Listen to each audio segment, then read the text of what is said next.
She would say to you everything that happened. I wish you would talk to me like that.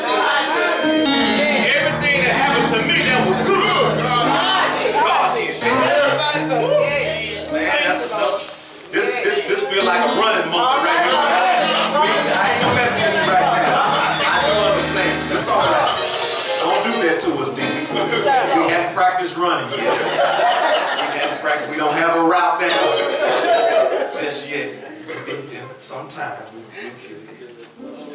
1 Peter chapter 1. I'm going to read verses 3 through 9. 1 Peter chapter 1, verses 3 through 9. Thank God again for all of you all being here for your presence. Blessed be the God and Father of our Lord Jesus Christ, which according to his abundant mercy hath begotten us again unto a lively hope by the resurrection of Jesus Christ from the dead, to an inheritance incorruptible and undefiled, and that fadeth not away, reserved in heaven for you, who are kept by the power of God through faith unto salvation, ready to be revealed in the last time, wherein ye greatly rejoice, though now for a season, if need be, ye are in heaviness through manifold temptations, that the trial of your faith, being much more precious than of gold that perisheth, though it be tried with fire, might be found unto praise and honor and glory at the appearing of Jesus Christ, whom having not seen, ye love, in whom though now ye see him not, yet believing, ye rejoice with joy unspeakable and full of glory, receiving the end of your faith, even the salvation of your souls. Amen. The upper hand. The upper hand. All right. I have the upper hand.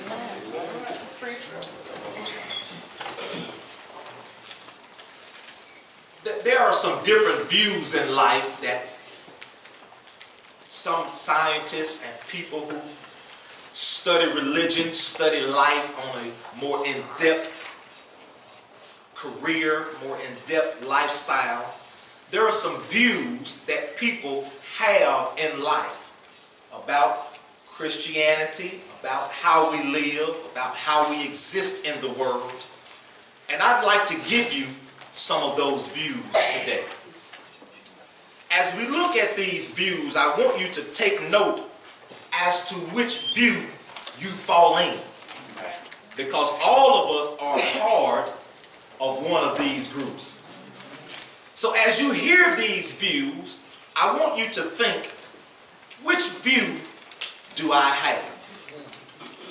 Let's take a look. There is a fortunate view, which says that some people are equipped or they have the ability to be able to handle having a lot of things. They can have money and cars and houses and this and that and still have the ability to not lose their sight and focus on God. There is a fortunate view. People who have things, a lot of possessions, and they still have the ability to not lose focus on God. That's a fortunate view. There is a misfortunate view. Some people who suffer loss, some people who suffer hurt, some people who suffer pain, some people who do not have a lot of money, a big nice fancy house, or a lot of fancy clothing. And sometimes we can look at ourselves as being misfortunate. But even in that particular instant, there is still a response that is required, and it is based on your relationship or your lack of relationship with the Lord. Because many of us can say, you know, I don't have all of the money I'd like to have. I have a nice house. It's nice, but it's not a great big old mansion. And you know, in the car I drive, it's pretty decent. It's a nice car. It starts when I hit it. And, you know, and so, you know, it's all right. But sometimes it can be some misfortune in life because we lose loved ones and we suffer pain. Sometimes we suffer disappointment. Things happen in our lives that we didn't really plan for, and it can cause us tears sometimes. It can be sometimes a misfortunate place that we can be in. But the idea is, what kind of response will you have in your misfortune? Because many times what happens in misfortune, there are times when people blame God. People can blame God for their misfortune. Oh, if God would have did this for me, I wouldn't have to deal with this pain. Or this happened, God must not love me. It depends on your response. Because some of us understand that no matter what I go through, God is still good. Yes, sir. No matter what I lost or what I faced in life, I still have to trust and believe in God. Doesn't matter. Doesn't matter. There is an evolutionist view. There is an evolutionist view. It's a view where one accepts the common evolutionary process of life. Life really doesn't have any meaning. We as humans, we are no more than just a result of indeterminable number of chemical accidents or reactions, just nothing more. We're just here and we're just going along in our lives, and We just take every day as it is, and whatever happens, happens. Que sera, sera. I don't believe in good luck. I don't believe in bad luck. I just have no luck. I'm just living my life. It has no meaning, no purpose. I just do what I do because I'm doing it, and I don't have any excitement about doing it, nor did I have any non-excitement about doing it. I'm just here out of some chemical accident, something just Big Bang Theory, poof, bang, wow, and here I am. This is an existence that is strictly about here and now. It points also to this, that there are no consequences for any wrong that I do. This is an evolutionist view, that there are no concepts about right or wrong. Right or wrong could just be something that somebody just thinks up, and if they choose to make some rule about it, so be it, and if not, then just do what I want to do. The evolutionist view it's do what you can do, and if it's something wrong, just do it without getting caught. The evolutionist view is kind of on that premise. You know, I just do whatever I want to do, and if society deems it to be something wrong, then I just got to do it, and hopefully I don't get caught. Hopefully the law don't pull me over. I just drive as fast as I want to drive. And I don't care about any rules. I just let all the lead lay down in my foot, and I got to get to where I got to get to, and I ain't studying no safety of me or nobody else. And then the blue lights come on, and then, Lord have mercy, I got to come up with some cause. I'm on my way to church. You know?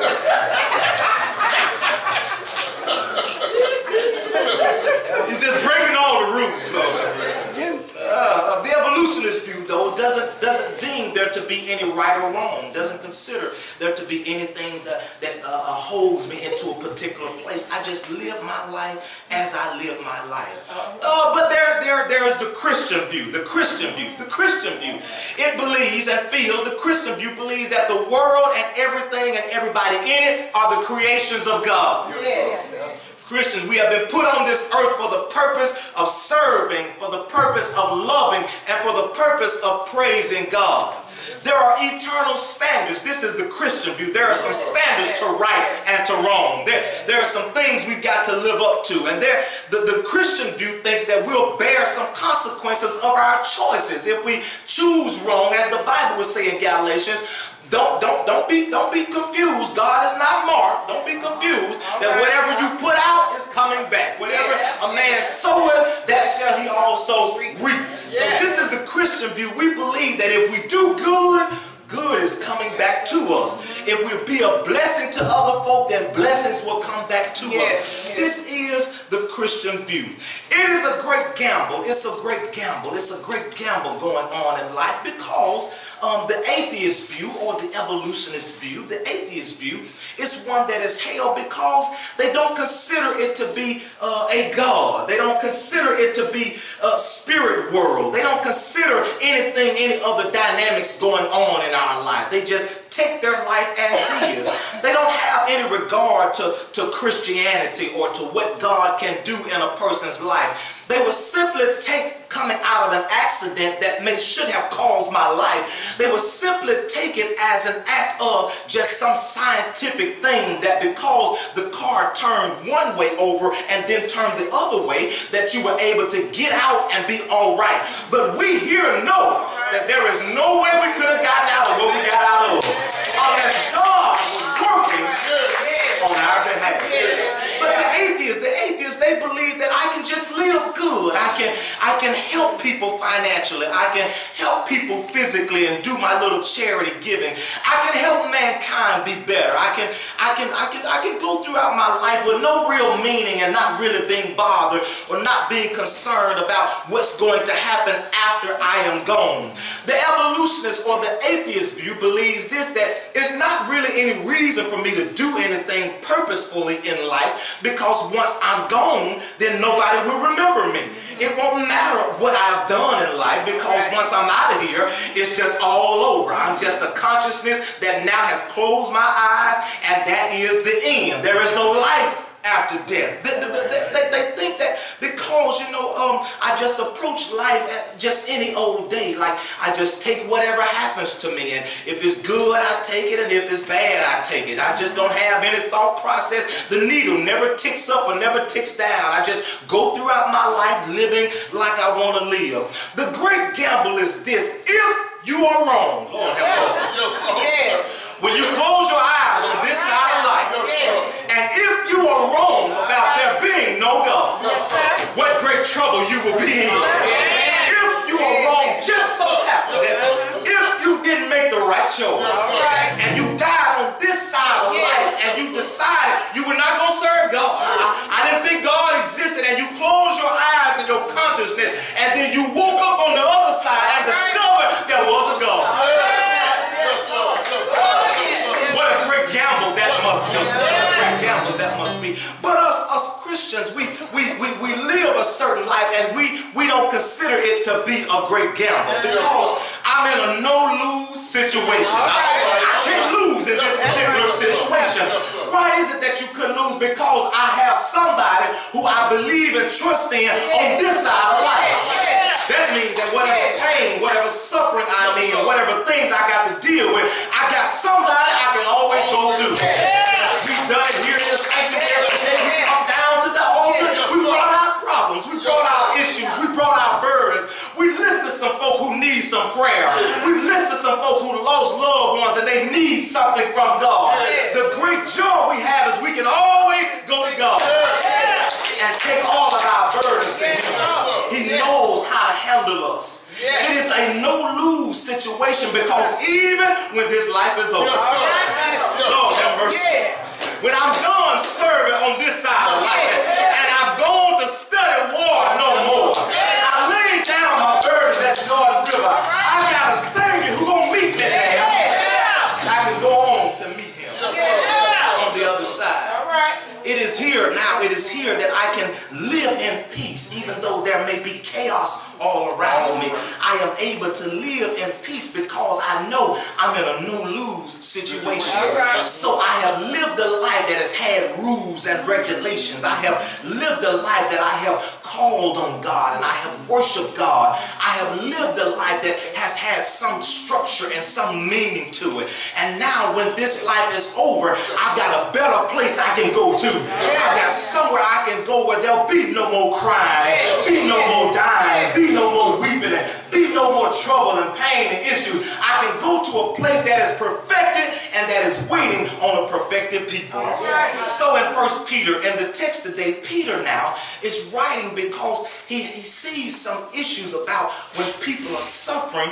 They have a tendency to want to stop where they are. It's difficult, and it can be difficult in time to see the joy on the other side of pain. It is difficult sometimes to see what you have to go through in order to get to the blessing. It's always a process, and I will tell you this: if it were easy, you shouldn't want it. If it was just that easy, you shouldn't want it anyway. But if it's something you got to work for, something you got to put some time in, something you got to have passion over, you ought to really enjoy it when you get it. This is why Peter has to write in our text today, because he wants to point to the fact that no matter what kind of suffering we're in, there is an inheritance that is waiting on all of us who take the Christian view. Now I need to ask, is there any Christians in the house today? Is there anybody here that really trusts in God?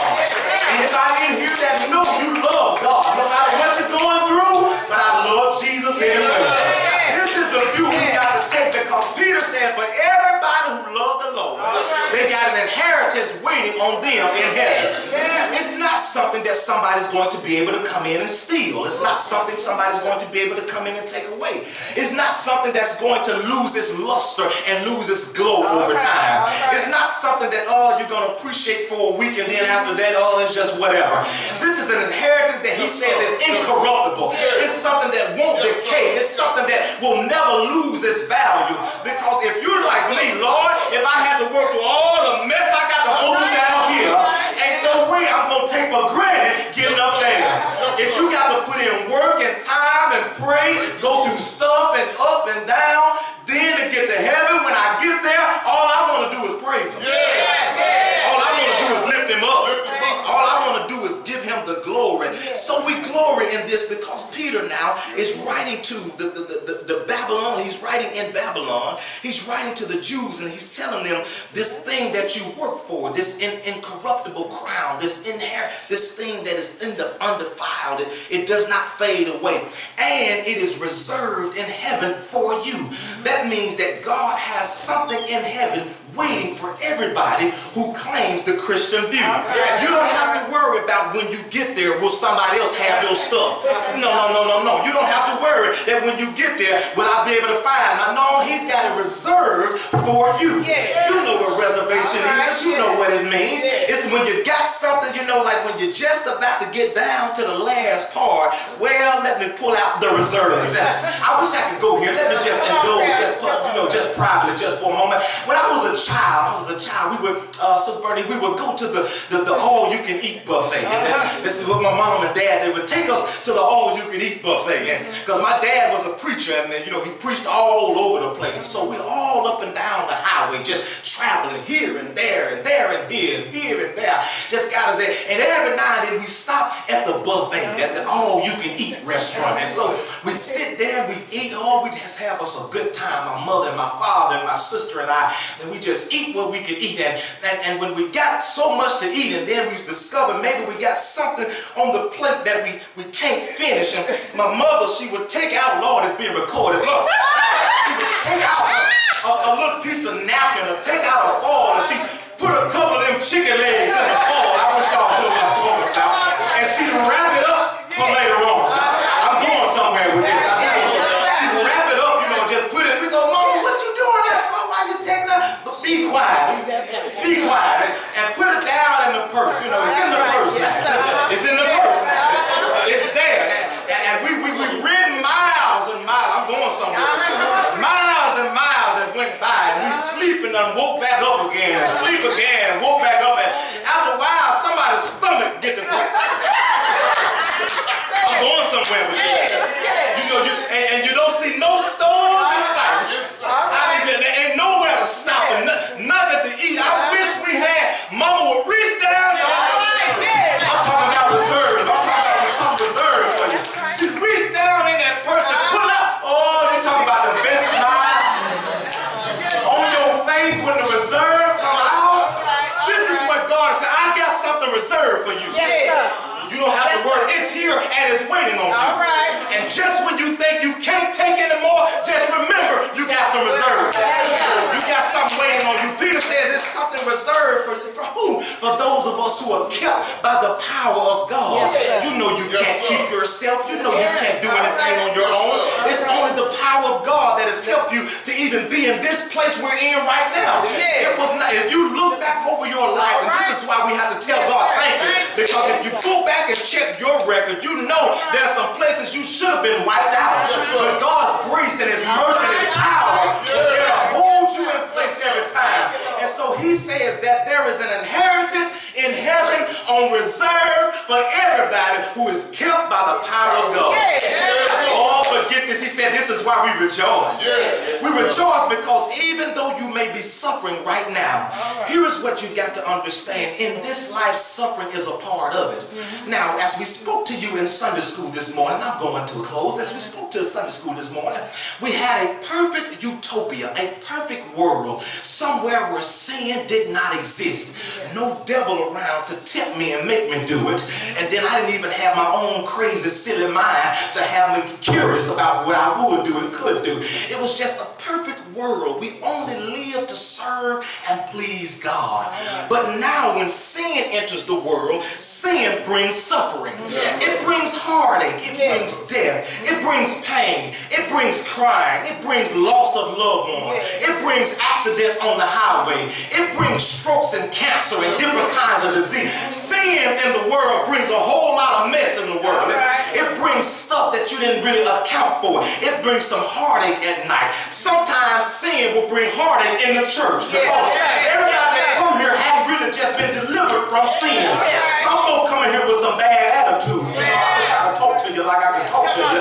Some folk come in here to start some trouble sometimes. Some people come in, they don't have the right mindset. They don't have a welcoming spirit. This is what sin does. It brings foolishness wherever it exists.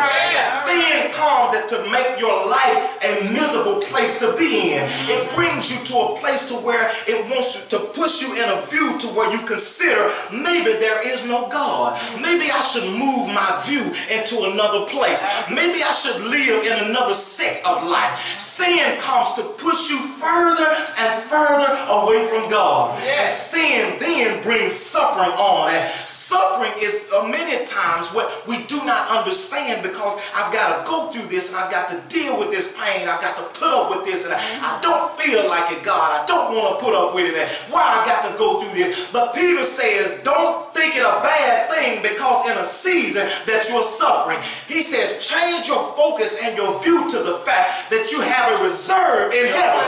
So when you got all of this mess you got to go through, you ought to go through it. And he said, put a smile on your face, because I got something waiting on me on the other side. This is the great joy that we can have, because he says we greatly rejoice, though now for a season we are heavy with many temptations. You are heavy with many issues, heavy with many things, and many times we are looking at the way the world is moving. And this is what I try to encourage us Christian believers. You can't be so caught up in the way the world is moving. You can't be so caught up in every time the news say something is going on, you just been all out of shape because stuff is just out of shape. I practice myself. I don't even watch the news that much. I don't pay a whole lot, because if you watch the news, you'll get depressed. If you watch the news, the wrong person watching the news will think there is no God, because it ain't nothing but bad. This person got killed, and that tsunami killed him, and this storm came, and the flood came, and this happened, and that person died. The news is just negative. But we as Christian believers got to have a different view. That I'm just a sojourner, I'm just a traveler moving through this land, but I'm on my way somewhere else. I've got a reserve in heaven, so I'm not heavy. I'm not heavy because of the temptations, the many temptations that I've got to go through. And then it's a trial of my faith. I'm tried. This is what God is trying to express to us. The fact that we are tried, it is not to destroy you. Trial is not to harm you. Trial is not for your destruction. It's not for your shame. It's not to defame you. Trial is to build your faith. It's to help you grow in faith. So every time you come through an issue, you look and say, it was nobody but God that brought me through that. And whenever you do that, your faith continues to grow. Every time he brings me through another thing, I said, that was nobody but the Lord. And every time he brings me through another thing, I said, that was nobody but the Lord. Every time he brings me through another thing, I said, it was nobody. But even when folks say, oh, you sure was smart enough to get yourself, no, it was nobody but the Lord.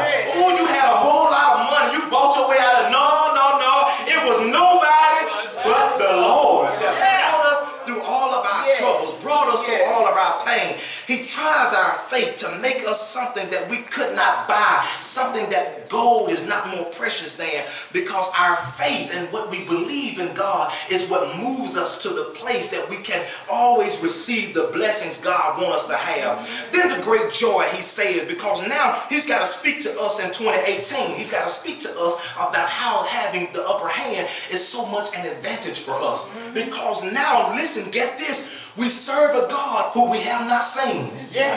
You in here praising a God that you have not laid eyes on yet. I'm going to mess with you just a little bit. You in here and you worshiping somebody you have not touched, you have not tasted, seen, heard with your own ears. You just believe he does exist. This is the great joy we have, the fact that I know that no matter what I go through, there is a God somewhere. This is why we come in here and know that I can't lose in this situation, because I put all my trust in the Lord. And I know that he's got the ability to always bring me out. Now, there's got to be somebody in the building today that says, I am on the Lord's side. There's got to be somebody here today that says, I've got the Christian view. There's got to be somebody in here that says, I want to stay on the Lord's side. It doesn't matter how bad your problems may be. Doesn't matter how tough the trouble may get. Doesn't matter how sick you may get from time to time. And I know sometimes that when we go to the doctor, we can get certain reports that just don't sit too well with us. But I'm here to tell you that it's just a trying of your faith. It's just a place that God wants to put you in so he can show you how great I am. So when Peter has to write and encourage the people, he got to tell them there are certain views that people have. Some people, they decide that I'm not going to serve God because of the pain or the trouble I'm going through. But Peter says if you're going to stay with God, you got to know that pain and trouble is here to build your faith. And every time I go through some trouble, I always know I can call on the Lord. I never want to leave him because he's always there on my side. This is a great joy that we have, that while we're serving the Lord, he's able to bring us through our problems. He's able to pick us up whenever we are down. God is able to pick us up and take us to the place that he wants us to be. That's why I'm telling you, you got the upper hand on the devil. The devil is trying to tell you when you go through, you might as well throw in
You got the upper hand.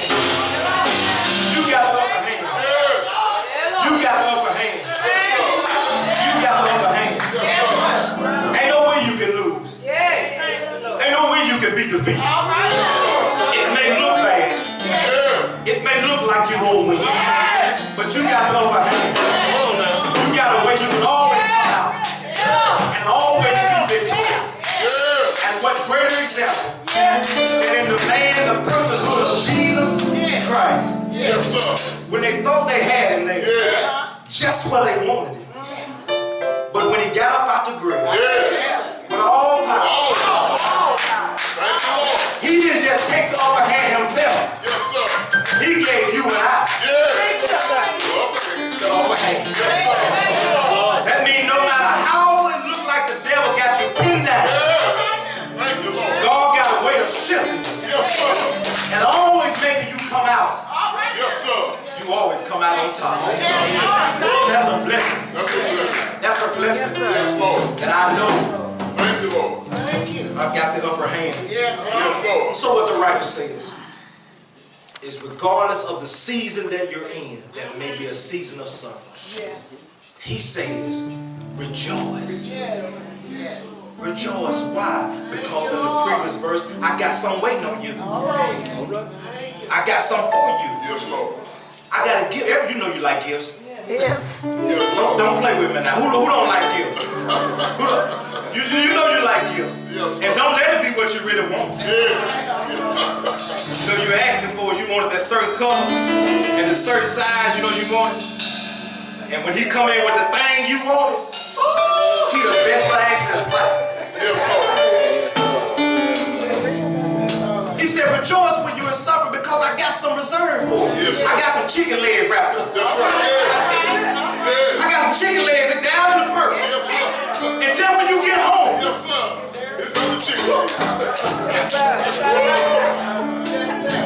man, if you would have saw me and my sister's face when them legs come out there. Mama! You the best mama.